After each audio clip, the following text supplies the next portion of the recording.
Welcome to our channel. This is doctor R B Sudha. ఇప్పుడు మనం మాట్లాడుకోబోయేది ఏంటంటే మార్చ్ రాశి ఫలితాలు, నెల ఫలితాలు ఎలా ఉన్నాయో చూద్దాము. అంతకన్నా ముందు మనం ఎప్పుడు మాట్లాడుకునేది ఏంటంటే గోచార రీత్యా. ఎందుకంటే గోచార రీత్యానే ఒక్కొక్క రాశికి ప్రెడిక్షన్స్ అనేవి చెప్పడం జరుగుతుంది, ఫలితాలు అనేవి చెప్పడం జరుగుతుంది. కనుక ఫస్ట్ ఎక్కడెక్కడ ఏ గ్రహాలు ఉన్నాయో చూద్దాము. అందరికీ తెలిసిన విషయం ఏంటంటే 9 గ్రహాలు ఉన్నాయని తెలుసు. కానీ మోస్ట్ ఇంపార్టెంట్ ఏమవుతోంది ఈ నెలలో మార్చ్ 2025లో ఏమవుతోందో చూద్దాము. అన్నిటికన్నా మేజర్ ప్లానెట్ అంటే ఏంటంటే శని గ్రహం మూవ్ అవుతున్నారు. ఎక్కడికి? మీనానికి మూవ్ అవుతున్నారు మార్చ్ 29. అలాగే ఏంటంటే జూపిటర్ మనకి తెలిసిందే, రిట్రోగ్రేషన్ నుంచి డైరెక్ట్ అయ్యారు ఫిబ్రవరి నెలాఖర, పోయిన నెల. ఆయన వృషభంలోనే ఉన్నారు. అలాగే రాహు ఏమో మనకి మీనంలో ఉన్నారు, కేతు ఏమో మనకేమో కన్యలో ఉన్నారు. అదొకటి కాకుండా ఈ నెల ఇంకోటి మేజర్ థింగ్ ఏంటంటే కుజుడు ఏమో రిట్రోగ్రేషన్ నుంచి డైరెక్ట్ అయ్యారనమాట. అదొకటి కాకుండా సన్ అన్నిటికన్నా మేజర్ ప్లానెట్ మనం ఎప్పుడు మాట్లాడుకుంటూ ఉంటాము. గోచార రీత్యా ఆయన మార్చ్ 14 మీన రాశికి ప్రవేశిస్తున్నారనమాట. అలాగే మనం చూసాము అంటే వీనస్ ఏంటంటే రిట్రోగ్రేషన్కి వస్తున్నారు. అలాగే కంబషన్ కూడా అవుతుంది. అలాగే మెర్కురీ, వీనస్ అంటే మనకి తెలుసు శుక్రుడు, అలాగే మెర్కురీ బుధుడు ఆయన ఏంటంటే మీనంలో ఉండి ఆయన కూడా రిట్రోగ్రేషన్ వెళ్తున్నారు. అలాగే ఏంటంటే మనకి కంబషన్ కూడా అవుతున్నారు అనమాట. సో 2 ప్లానెట్స్ అంటే బుధుడేమో నీచ స్థితిలో ఉన్నారు, శుక్రుడేమో ఉచ్చ స్థితిలో ఉన్నారు. కానీ అందరికీ తెలిసిన విషయం మనం చాలా మాట్లాడుకున్నాము. అంటే 6 గ్రహాలు ఈ రాశిలో అంటే మీన రాశిలో కూడుతున్నాయి అన్నమాట. అంటే సన్నిహితం అవుతున్నాయి, అన్నీ కలిసి ఉంటున్నాయి. అది మార్చ్ 29ని. అలాగే మనం చూసామంటే మోస్ట్ ఇంపార్టెంట్ మేజర్ ఈవెంట్స్ ఏంటంటే ఇదే నెల 2 గ్రహణాలు వస్తున్నాయి అన్నమాట. ఒకటేమో మనకి కనిపించదు, మనకి అంటే సూర్యగ్రహణం ఏమో కనిపించట్లేదు, మార్చ్ 29 వస్తుంది. పార్షియల్ గ్రహణమే, అది కనిపించట్లేదు. సో అన్ని రాసుల వారీగా ఎలా ఉంటుందో మనం రాశి ఫలితాలు అనేది చూద్దాము. కానీ మోస్ట్ ఇంపార్టెంట్ ఏంటంటే దేనికైనా సరే భయపడకుండా ఫస్ట్ మనం పరిహారం చేయాలి. ఎందుకంటే మీనరాశిలో అండ్ మనకి తెలుసు రాహు మూలంగాను కేతు మూలంగానే మనకి గ్రహణాలు అవన్నీ వస్తూ ఉంటాయి కదా. సో అటు కన్యకి ఎఫెక్ట్ అవుతోంది, అటేమో మనకి మీనానికి కూడా కొంచెం ఎఫెక్ట్ ఉందన్నమాట. కానీ మోస్ట్ ఇంపార్టెంట్, అన్నిటికన్నా ఇంపార్టెంట్ ఏంటంటే మకర రాశి వాళ్ళకి బాగుంటుంది. ఎందుకంటే ఏల్నట్స్ అనేది వెళ్ళిపోతుంది. ఎందుకు ఏల్నట్స్ అని వెళ్ళిపోతే ఏమవుతుందంటే వాళ్ళకి కొంచెం అంటే రిలీఫ్ అనేది ఉంటుంది. సో ఎవరెవరికి ఏల్నట్స్ అని ఉంది ఇప్పుడేమో కుంభరాశికి ఏల్నట్స్ అని ఉంది, అలాగే మనకి మీనరాశికి ఏల్నట్స్ అని ఉంది, అలాగే మేషరాశికి ఏల్నట్స్ అని అనేది మొదలవుతోంది అనమాట. సో ఏల్నట్స్ అని మొదలవుతోంది మేషరాశి కంటే భయపడవలసిన అవసరం లేదు. కొన్ని పరిహారాలు చేసుకోవాల్సిందే. ఎప్పుడు మన పరిహారాలు అన్ని రాసుల వారిగా మనం చెప్తూనే ఉన్నాము. కానీ ఏంటంటే మోస్ట్ ఇంపార్టెంట్ కొన్ని అడ్డంగాలు వచ్చే ఛాన్సెస్ ఎక్కువ ఉంటాయి. కనుక ఎప్పుడు మనం చెప్పుకునేదే 12 రాసుల వారికి, కొన్ని రాసుల వారికి చాలా బాగుంటుంది, కొన్ని రాసుల వారికి అంత బాగుండదు. ఈ గ్రహస్థితి మూలాన్ని అలా ఉంటుంది అని చెప్పుకోవాలన్నమాట. సో మకర రాశి వాళ్ళకి మాత్రం చాలా అదృష్టం, ఈ నెల అంతా చాలా బాగుంటుంది. పరిహారాల విషయానికి వస్తే కనుక మనం జనరల్గా చేసే పరిహారాలు ఎప్పటికైనా సరే నవగ్రహ స్తోత్రాలు, నవగ్రహ హోమాలు, లక్ష్మీ గణపతి హోమాలు చేసుకోవడం చాలా మంచిది. అదొకటి కాకుండా ఇప్పుడు నేను ఇందాక చెప్పినట్టు 2 గ్రహణాలు వస్తున్నాయి కనుక రాహు కేతు పూజ చేసుకోవడం చాలా మంచిది. అన్ని రాసుల వారి గురించి చెప్తున్నాను. అలాగే ఏంటంటే చంద్రుడికి మనం ఎప్పుడైనా సరే దానం ఇవ్వమంటాం అనమాట. బియ్యం దానం ఇవ్వడం అనేది చాలా ఇంపార్టెంట్. సో ఎప్పుడు మనం మాట్లాడుకున్నట్టు మొదటి రాశి మేష రాశి వాళ్ళకి ఎలా ఉందో చూద్దాం.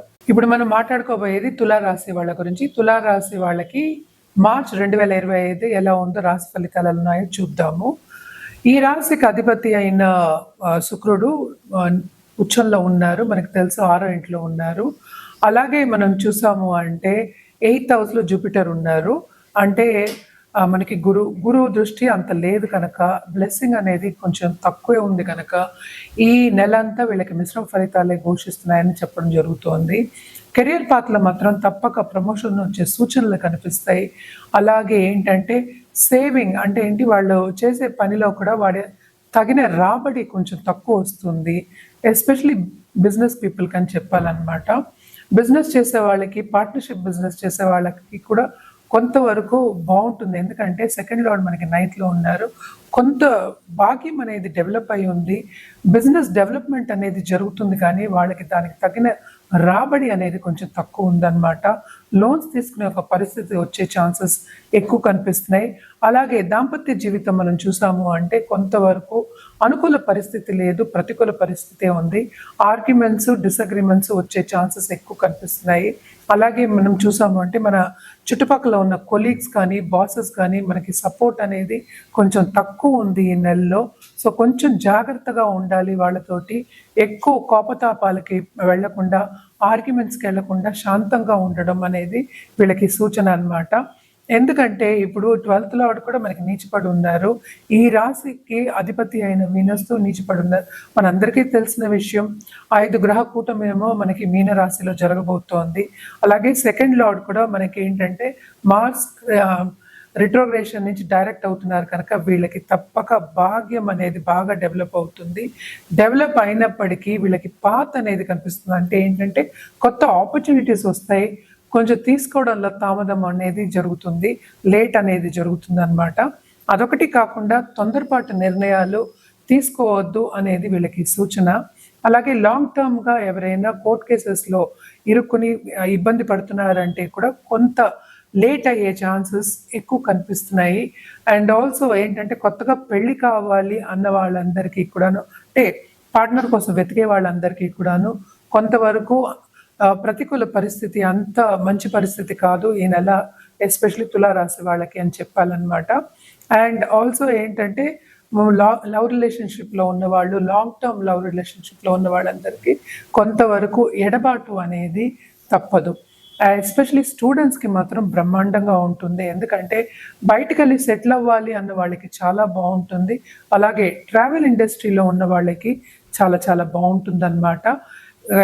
కొత్తగా ఎనిమీస్ అంటే ఏంటి, మనని సపోర్ట్ చేసే వాళ్ళకన్నా మనకి ఎవరైనా సపోర్ట్ చేయని వాళ్ళు ఎక్కువ అవుతారనమాట. ఎనిమీస్ ఎక్కువ అయ్యే ఛాన్సెస్ కనిపిస్తున్నాయి. అలాగే ఖర్చు కూడా విపరీతం అవుతుంది అనేది సూచన అనమాట ఈ నెల. సో తప్పక కొంచెం జాగ్రత్తగా ఉండాలి. ఫైనాన్షియల్ ప్లానింగ్ చేసుకోవడం అనేది వెరీ వెరీ ఇంపార్టెంట్. హెల్త్ విషయానికి వస్తే మాత్రం కొంతవరకు హెల్త్ సెన్సిటివ్ అయ్యే ఛాన్సెస్ కనిపిస్తున్నాయి. ఎస్పెషలీ ఏంటంటే స్టమక్ రిలేటెడ్ ప్రాబ్లమ్స్ వచ్చే ఛాన్సెస్ కనిపిస్తున్నాయి. అండ్ ఆల్సో వీళ్ళకి కూడా ఏంటంటే ధర్మక్షేత్రాలు సందర్శించే ఒక యోగం, అంటే ట్రావెలింగ్, షార్ట్ టర్మ్ ట్రావెలింగ్ అనేది ఎక్కువ కనిపిస్తోంది. సో తప్పక శ్రమ అనేది అధికం కనిపిస్తుంది ట్రావెలింగ్లో. సో కొంచెం జాగ్రత్తగా ఉండడం అనేది వెరీ ఇంపార్టెంట్ హెల్త్ విషయంలో. అండ్ ఆల్సో మనం చూసాము అంటే పరిహారాల విషయానికి వస్తే కనుక తప్పక వీళ్ళేమో దుర్గాదేవికి పూజ చేసుకోవడం ఎక్స్ట్రీమ్లీ ఇంపార్టెంట్. 12th కేతు ఉన్నారు కనుక ఎస్పెషలీ బిజినెస్ పీపుల్కి, అలాగే ట్రేడింగ్లో ఉన్న వాళ్ళందరికీ సడన్గా డబ్బు వచ్చే సూచనలు కనిపిస్తున్నాయి. అంటే రాబడి అనేది వస్తుంది, అది అలాగే వెళ్ళిపోయే ఛాన్సెస్ కూడా, అలాగే ఖర్చు అయ్యే ఛాన్సెస్ కూడా ఎక్కువ కనిపిస్తున్నాయి అన్నమాట. సో తప్పక పరిహారాలు చేసుకోవడం అనేది ఎక్స్ట్రీమ్లీ ఇంపార్టెంట్. పరిహారాలు ఏమేమి చేయాలి అంటే వీళ్ళు తప్పక దుర్గాదేవికి మంగళవారం చేసుకోవడం ఎక్స్ట్రీమ్లీ ఇంపార్టెంట్. దేవి పూజలు మీరు చేయొచ్చు. అలాగే ఏంటంటే నవగ్రహ చుట్టూ ప్రదక్షిణ చేయడం ఏ రోజైనా చేయొచ్చు మీరు.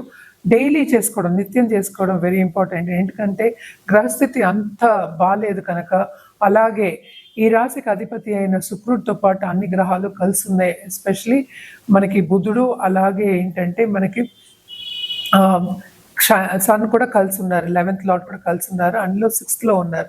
సో లాభం అనేది కొంచెం తక్కువ వస్తుంది కనుక తప్పక నేను చెప్పిన పరిహారాలు చేయండి, ఇంకా బాగుంటుంది. కానీ ఇవన్నీ మనం మాట్లాడుకునేది షార్ట్ టర్మే కనుక. లాంగ్ టర్మ్లో మీకు ఏమైనా సొల్యూషన్స్ కావాలి అంటే మమ్మల్ని సంప్రదించడం, మీ ఇష్టం, మీరు సంప్రదించడం బెటర్. సో కింద స్క్రోల్ అయ్యే నంబర్కి సంప్రదిస్తే అన్ని వివరాలు చెప్పడం అనేది జరుగుతుంది.